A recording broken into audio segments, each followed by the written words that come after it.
les deuxièmes années. Alors, euh, soyons efficaces. On va essayer de plier ça en 20 minutes maxi pour que vous ayez tout ce qu'il faut savoir sur un petit début de magazine. Alors, on va se faire un nouveau document. On va se faire un 200 par 300. On pourrait imaginer que c'est le format du magazine. On va vérifier qu'on est en millimètres ici, super important. On va cocher le vis-à-vis. Alors, vous, il doit déjà être coché dans vos InDesign. Ensuite, on peut se mettre des marges. On va se mettre des marges de 15 pour avoir des jolies marges. On pourrait avoir des marges plus grandes à l'intérieur si on voulait. Et on va mettre 3 mm de fond perdu. Vous vous rappelez à quoi ça sert? Ok, maintenant qu'on a ça, on dit ok. Maintenant, je vais faire un petit bloc texte dans lequel je vais coller les choses qu'on va voir. Et ouais, les gars, les filles, vous savez, c'est organisé tout ça. Alors, nouveau document, on vient de le faire. Les gabarits. Donc, les gabarits, vous avez bien compris, on a des gabarits ici qui vont nous permettre d'automatiser des choses. Et dans les gabarits, il y a un truc qu'on va voir tout de suite. Je vais dessiner un petit bloc et je vais mettre la numérotation automatique. Donc, mon petit bloc, il est là. Je vais appeler ça magazine test. Magazine test. Oh là là là, si je commence à faire des fautes, on n'est pas sorti, je vous le dis moi. Ok, et puis tac, c'est ça, là, il y aura la page ici. Et comme on met une page automatique dans InDesign, on va dans texte, insérer un caractère spécial, une marque, un numéro de page active. Alors ça, on peut pas on peut pas le deviner. Hein. Ok, donc il nous met un A parce qu'on est dans la maquette A. Et puis on va mettre ici par exemple novembre. Ça serait numéro 0, par exemple, hop, novembre, ok. Et ce que je suis en train de faire, ça s'appelle la roulette. Ok, je vais refermer mon bloc en double-cliquant sur le petit curseur blanc en dessous, tac, je le centre à peu près à l'œil, je vais le copier, et puis je vais le coller sur la page d'à côté. Et puis bon, en fait, comme je suis une feignasse, je vais pas faire ça, je vais plutôt faire un glisser-déposer. Je vous rappelle, glisser-déposer, Alt-Shift ou, ou Option Shift sur Mac, et je le fais glisser. Et regardez, on va faire un truc tout de suite dans les InDesign et tout ça, il y a un truc super magique, c'est les alignements. Là, on va demander de s'aligner sur les marges, et on va lui dire de s'aligner à droite, et tac, il va bien nous aligner. Et après, on sélectionne le texte, et on va venir dans nos options de texte, là-haut, le mettre au fer à droite. C'est ici que ça se passe, ok. Et maintenant, regardez ce qui se passe. Quand je vais venir sur mes pages, je viens sur mes pages. Ici, j'ai mon truc. Regardez, je vais prendre deux pages ici que je vais ajouter dans mon magazine. Et elles vont s'appeler 1, 2, 3. Ok. Si on ne veut pas mettre de numéro sur la page 1, parce qu'on n'en veut pas, on peut très bien enlever le bloc. Et là, je vous montre un truc. Les blocs, quand on les met sur le gabarit, ils sont verrouillés. Donc, soit on va dans les options de page, on clique, on fait clic droit dessus, ou le menu burger, je vous rappelle le menu burger qui est ici, qui va nous donner les mêmes informations. Et on demande à remplacer tous les éléments de gabarit. C'est une drôle de tournure de phrase, mais ça veut dire ça. Ou alors on retient un truc, par exemple, je vais venir juste sur la page 1, cassez-vous les menus, et je vais faire commande-clic parce que je suis sur PC, sur Mac, contrôle-clic sur PC et. Alors, commande-shift-clic, pardon, excusez-moi. Donc commande majuscule clic sur Mac, contrôle majuscule OK, sur PC, et je peux virer ce truc-là. OK, parce qu'on va se dire que ça c'est la couverture. OK. On pourrait d'ailleurs même imaginer à quoi servent les gabarits. Et dans notre gabarit, on va venir dessus. Et notre gabarit, ici, on va le dire qu'on veut, on va aller dans le menu page, marge et colonne. Et on va le dire qu'on veut 5 colonnes. Et on va demander 5 mm d'intercolonne. Je vais même faire 7 colonnes et vous allez comprendre pourquoi après, quand on fera une partie un tout petit peu plus graphique. J'ai donc maintenant un gabarit qui est comme ça. Et puis là, j'aimerais bien avoir un vrai gabarit de couverture. Donc je vais créer un nouveau gabarit. Nouveau gabarit, que je peux appeler couverture d'ailleurs.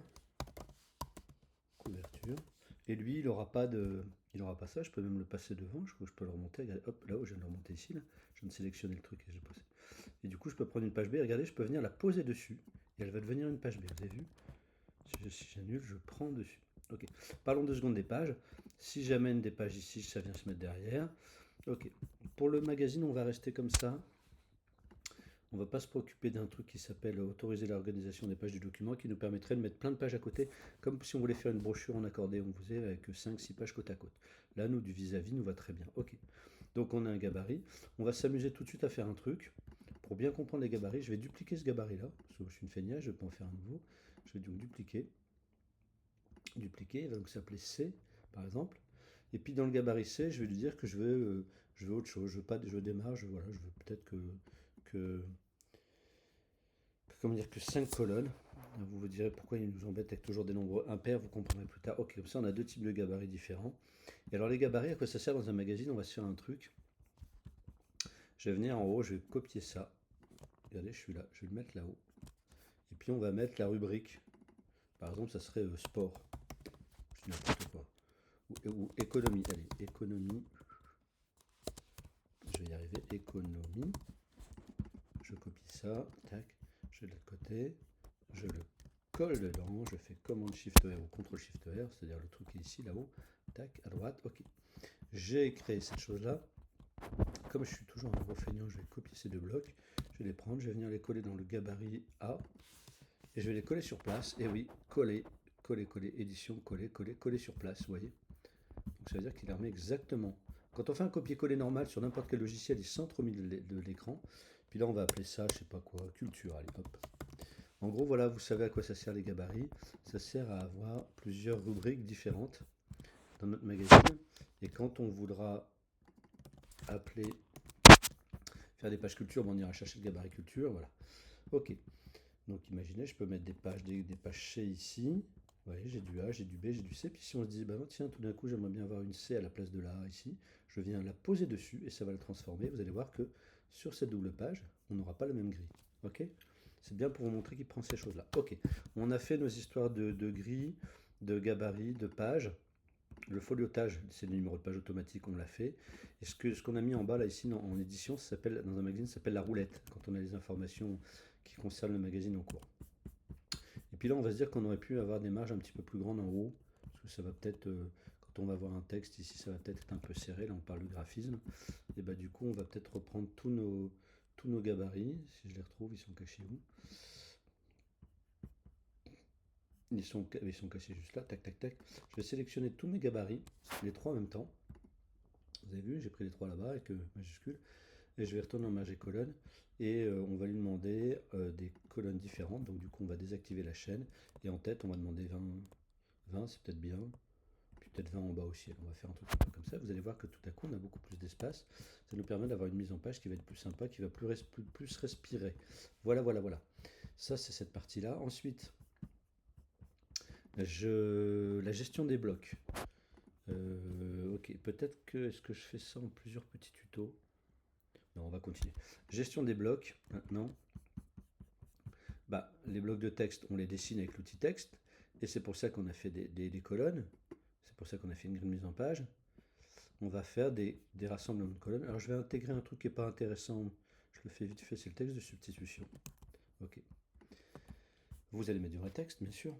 Et ça, c'est pour vous dire que, regardez, si je duplique ma colonne, voilà. Alors vous allez me dire pourquoi j'ai fait un nombre impair, pourquoi j'ai pas fait un nombre impair, parce que moi j'aime bien avoir toujours une petite colonne de battement qui va servir à mettre d'autres informations. Mais ça on en parlera tout à l'heure. Ok. Là maintenant ce qui va m'intéresser, moi, c'est de me dire que j'ai un premier texte. Je vais dessiner un deuxième bloc dans lequel il n'y a pas de texte. Vous voyez, il est là. Attention, je fais attention, j'en avais un qui traînait derrière, je l'efface. Et regardez un truc, je vais refermer ce bloc là. Là, je vais avoir un petit truc rouge qui apparaît qui me dit alerte rouge. Il y a du texte qui a disparu. Je vais cliquer avec la flèche, je vais cliquer une fois dessus. Il va me mettre ce petit curseur qui me dit soit tu peux venir dessiner un bloc, soit j'ai trouvé un bloc, je vais me chaîner dedans. Et regardez, ça veut dire que maintenant ce texte, vous comprenez l'idée?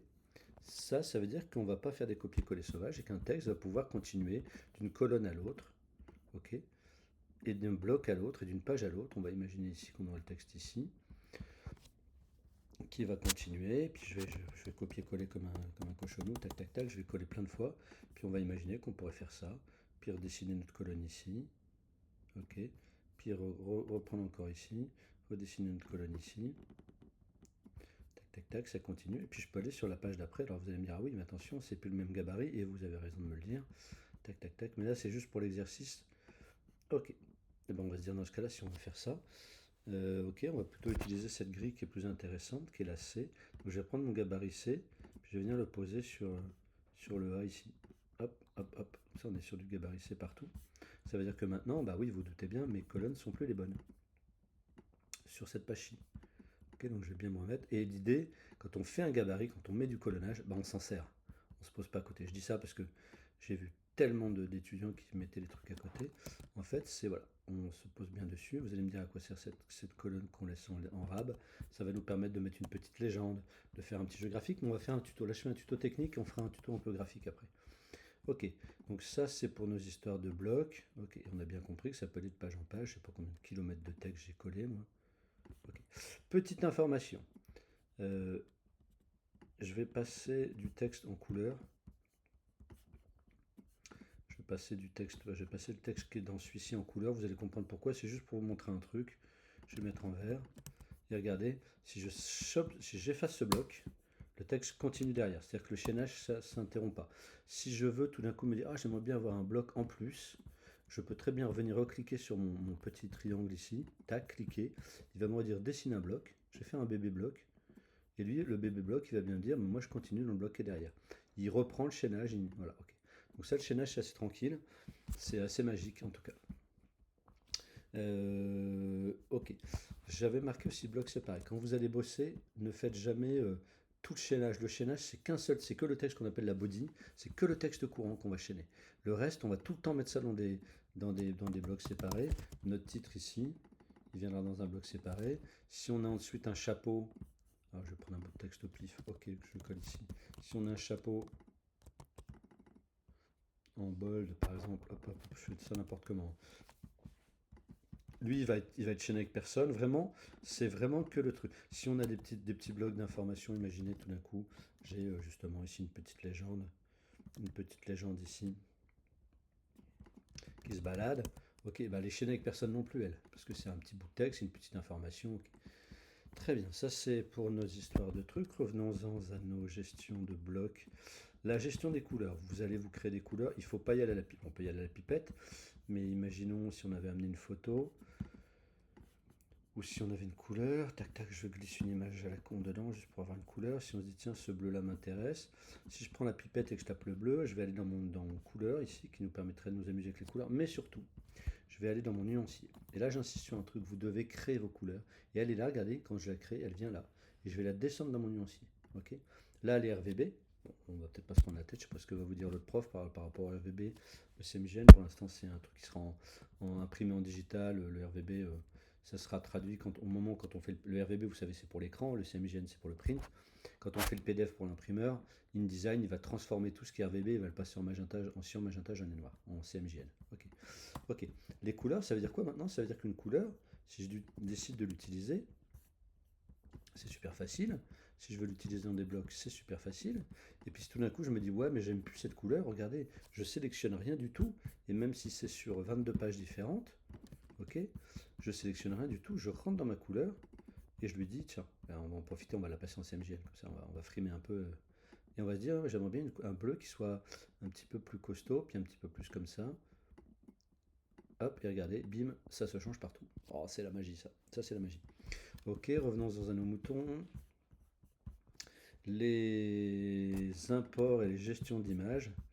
Alors, on va aller chercher une image. Ben, tout à l'heure, vous avez vu, hein, ça on l'avait vu l'an dernier, mais on le refait 2 secondes. Je prends une image, je l'importe. Si je clique, il me met la boîte à la taille de l'image. Si j'importe la même image en la glissant, déposant, mais que je dessine la boîte, il me la met à la taille de la boîte que j'ai dessinée. On se rappelle aussi qu'on peut les amener dans une. Voilà, j'ai mon bloc en forme d'étoile. Si je mets mon image dessus, elle va venir se mettre dedans. Ok. Et on se rappelle un truc. À la même façon, comment dire, je peux déplacer avec la flèche noire, je peux agrandir par les côtés. Si j'appuie sur majuscule, je vais garder la proportion. Regardez, si j'appuie pas sur majuscule, je peux déformer. Alors, c'est pas le bon exemple, on va plutôt faire ça avec un joli carré. Avec un joli carré dans lequel on va mettre une image. Et hop. Si j'apprends la flèche ici, je me remets sur la flèche noire, on va raccourci clavier, c'est V pour aller sur notre flèche. Je peux ici donc changer la taille de la boîte, de Tupperware. Si je double-clique dessus, j'ai accès à la nourriture qui est dedans, que je peux régler aussi. Ok. Si j'appuie pas sur majuscule, je peux la déformer. Si j'appuie sur majuscule, je ne la déforme pas. Et si je veux faire les deux en même temps, l'an dernier, je vous avais dit qu'il y avait la touche E. En fait, cette année, on m'a appris un truc, c'est très bien, j'apprends des trucs. Commande majuscule sur Mac et contrôle majuscule sur PC. Et regardez, du coup, il fait Tupperware et bouffe en même temps. Okay, le contenu et le contenant. Donc ça, c'est pour nos histoires d'images. Tac, tac, tac. Et alors, j'avais parlé des feuilles de style. Imaginons qu'on adore cette feuille de style, qu'on adore notre réglage de graphisme ici, et on va aller créer des feuilles de style. Et ça nous permettra de les utiliser partout. C'est ce que je vais faire. Je vais plutôt prendre celle-ci, là, la bleue, là. Tac. Je vais dire, ok, c'est ça que j'adore. J'ai fait du corps 10, interligné 14. Je suis super content. J'ai mis une typo qui est du médium. Ok. Je me dis, ça va être ça ma typo de texte. Cela dit, graphiquement, celle-ci était plus jolie. Et je vais aller dans les feuilles de style. Donc, je vais aller chercher style de paragraphe. Et je vais lui dire, nouveau style. Il va prendre tout ce que je viens de lui donner, il va le rentrer directement là-dedans. Je vais l'appeler texte courant, par exemple. Texte courant, c'est comme ça que ça s'appelle, texte courant, ou en anglais ça serait la body. Tac. Je vais toujours lui dire d'après aucun style et suivant aucun style. Ça, on va le faire. Les raccourcis clavier, si on avait un joli clavier numérique, on pourrait le faire. Et on va le dire OK. Et maintenant, regardez. Si je prends ce texte-là et je dis courant body, tout devient pareil. Si je fais un command A, je dis courant body, regardez, tout est passé dans le même style partout. La magie de ce truc-là. Alors là, tiens, c'est intéressant. Là, il m'a dit, ah bah, c'est super. Je n'ai pas fait exprès, mais il y a un petit défaut qui arrive et qui me plaît bien. Il y a le petit plus ici. Lui, il nous dit attention. Il y a quelqu'un qui a bricolé quelque chose. Donc, dans ce cas, quand ça ne veut pas, la méthode qu'on fait, c'est qu'on fait. Attendez, je vais aller voir combien il y a de texte derrière. Ça n'a rien à voir avec notre démonstration, mais je vais faire la démonstration. On fait Alt-clic, Option-clic. Je suis en train d'appuyer sur Option. Et là, je clique et ça force, ça contraint l'utilisation de la feuille de style. Ok. Et là, on voit qu'elle a quand même pris sa race encore. Mais non, c'est que celle-là n'était pas faite. Ah bah oui, parce que ce texte-là n'était peut-être pas chaîné avec le reste. Mais si, pourtant. Tac, ok. Je sais pas, j'avais merdé un petit truc. Ok. Feuille de style, ça c'est celle de caractère. Et imaginons si on voulait mettre qu'un mot en rouge et en bold, et en je sais pas quoi, en extra bold. Allez hop, paf. Là, bien sûr, la feuille de style de paragraphe va nous dire attendez les mecs, il y a un truc qui va pas. Elle va nous dire petit plus. Je pense qu'il ferait mieux de mettre un petit drapeau jaune, vous savez, comme quand il manque une image. Et en fait, là, on va lui dire, bah, c'est pas grave, on va créer une feuille de style de caractère. Donc, on va retourner dans les feuilles de style. Caractère. On va lui dire nouvelle feuille de style caractère. On va l'appeler bol de rose, par exemple. Hop. Ok. Et là, regardez ce que je vais faire. Je vais l'appliquer. Vous voyez, là, regarde, le petit plus va disparaître. Je clique là et le petit plus vient de disparaître parce qu'il dit, lui, il dit, moi, la feuille de style de paragraphe, je suis content. Parce qu'il y a ma cousine, la feuille de style de caractère, qui vient de me confirmer que c'était une vraie volonté du graphiste de passer ça comme ça. Ok. Ok, dernière petite chose sur les images, je vous rappelle, si tout d'un coup j'ai une image dedans, ok, il y a une palette qui s'appelle lien, ok, qui me dit voilà, cette image elle fait telle taille, elle est à telle page et ceci, cela. Elle me dit qu'elle est à 72 dpi, donc c'est une base def, mais comme elle est importée à 7,2%, et ben elle est à 1000 dpi, ça veut dire que par rapport, on se rappelle que c'est 300 qui nous intéresse pour un imprimeur, ça veut dire qu'en fait cette image, je pourrais la grossir comme ça, voilà, vous voyez, à 25%, elle sera à 300 dpi à peu près, donc l'imprimeur pourrait tout à fait l'imprimer, ok. Je vous rappelle un truc, c'est si cette image, si je la fais disparaître, par exemple je la jette, InDesign tout de suite, il va se mettre en panique, il va dire, oh attention, attention, il y a un truc qui va pas, donc je vais la remettre à sa place. Je vais la remettre à sa place, hop, et là il va me dire ah bah c'est super, j'ai retrouvé. Et dernière chose, là j'ai un Illustrator, si je fais modifier l'original avec Illustrator, bien sûr puisque c'est un Illustrator, il va aller nous ouvrir Illustrator, on va faire la modification de l'image, ça on l'avait déjà vu en cours l'an dernier mais on le redit quand même, tac, je vais passer ça, en fait c'est un vieil Illustrator tout pourri, je vais mettre ça devant, allez, commande S, je ferme mon fichier, je reviens dans InDesign et InDesign va me dire je suis content, regardez, il nous a mis le petit truc bleu ici. Ok. Voilà pour la partie technique de comment appréhender, démarrer un magazine avec le minimum syndical à connaître pour un magazine. Tout ce que je viens d'expliquer dans ma chaîne YouTube sur la partie tuto technique InDesign, il y a un tuto un tuto spécial feuille de style, un tuto spécial ceci, un tuto spécial cela. Vous trouverez votre bonheur, puis autrement, bah, vous connaissez mon mail pour la plupart. À bientôt, ciao tout le monde.